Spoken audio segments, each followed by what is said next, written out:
जय श्री राम दोस्तों। कहानी अच्छी लगे तो कहानी को लाइक, शेयर और कमेंट करना बिल्कुल मत भूलिएगा। देरी न करते हुए कहानी का शीर्षक है कल्याण कैसे होगा। एक वेश्या थी। उसके मन में विचार आया कि मेरा कल्याण कैसे हो। अपने कल्याण के लिए वह साधुओं के पास गई।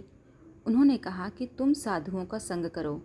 साधु त्यागी होते हैं, इसलिए उनकी सेवा करो तो कल्याण होगा।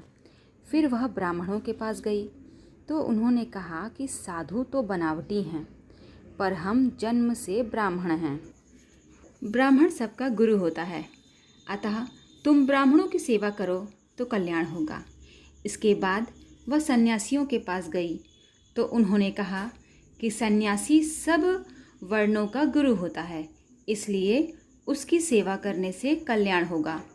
फिर वह वैरागियों के पास गई तो उन्होंने कहा कि वैरागी सबसे तेज होता है, अतः उसकी सेवा करो तो कल्याण होगा। फिर वह अलग अलग संप्रदायों के गुरुओं के पास गई तो उन्होंने कहा कि हम सबसे ऊंचे हैं, शेष सब पाखंडी हैं। तुम हमारी चेली बन जाओ, हमारे से मंत्र लो, तब हम वह बात बताएंगे जिससे तुम्हारा कल्याण हो जाएगा। इस प्रकार वह वैश्या जहाँ भी गई वहीं उसको अपने अपने वर्ण, आश्रम, मत, संप्रदाय आदि का पक्षपात दिखाई दिया। यह देखकर उसके मन में आया कि सब तत्व समझ में आ गया। युक्ति हाथ लग गई। साधु कहते हैं कि साधुओं को पूजो, ब्राह्मण कहते हैं कि ब्राह्मणों को पूजो, तो हम क्यों ना वैश्याओं को पूजे। ऐसा सोचकर उसने वैश्या भोज करने का विचार किया। उसमें सब वैश्याओं को निमंत्रण दिया। निश्चित समय पर सब वैश्याएं वहां आने लगीं। उस गांव के बाहर एक विरक्त त्यागी संत रहते थे।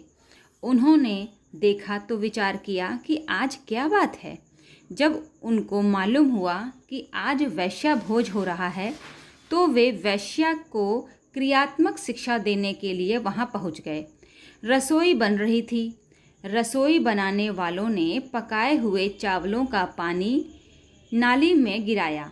वैश्या छत पर खड़ी होकर जिधर देख रही थी उधर बाबाजी बैठ गए और उस माड़ से हाथ धोने लगे।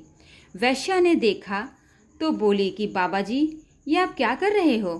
बाबाजी ने कहा, तू अंधी है क्या, तेरे को दिखाई नहीं देता, मैं तो अपने हाथ धो रहा हूँ। वैश्या ने बाबाजी को ऐसा करने से रोका तो वे नहीं माने। वैश्या उतर कर नीचे आई और बोली कि बाबाजी, यह चावलों का पानी है, इससे तो हाथ और मैले होंगे, आप साफ पानी से हाथ धो। बाबाजी ने कहा कि अगर इससे हाथ मैले हो जाएंगे तो क्या वैश्याएं ज़्यादा साफ और निर्मल हैं, जिससे इनकी सेवा से कल्याण हो जाएगा। हाथ मैले पानी से साफ होते हैं या साफ पानी से। यह सुनकर वैश्या को होश आया कि बाबा जी की बात तो ठीक कहते हैं, तो फिर कल्याण कैसे होगा। बाबा जी बोले, जिस संत में किसी मत, संप्रदाय आदि का पक्षपात आग्रह न हो, जिसके आचरण शुद्ध हों, जिसके भीतर एक ही भाव हो कि जीवन का कल्याण कैसे हो, जिसमें किसी प्रकार की कामना न हो, वह संत चाहे स्त्री हो या पुरुष, साधु हो या ब्राह्मण, किसी भी वर्ण, आश्रम, संप्रदाय आदि का क्यों न हो, उस संत का संग करो, उनकी बातें सुनो तो कल्याण होगा। तात्पर्य यह हुआ कि जहाँ स्वार्थ और अभिमान होगा, भोग और संग्रह की इच्छा होगी, वहाँ आसुरी संपत्ति आएगी ही। जहाँ आसुरी संपत्ति आएगी वहाँ शांति नहीं रहेगी, प्रत्युत अशांति होगी, संघर्ष होगा, पतन होगा। यदि आपको ये कहानी अच्छी लगी हो तो कमेंट में जय श्री राम लिख कर मेरा मनोबल ज़रूर बढ़ाइएगा। तब तक के लिए नमस्कार।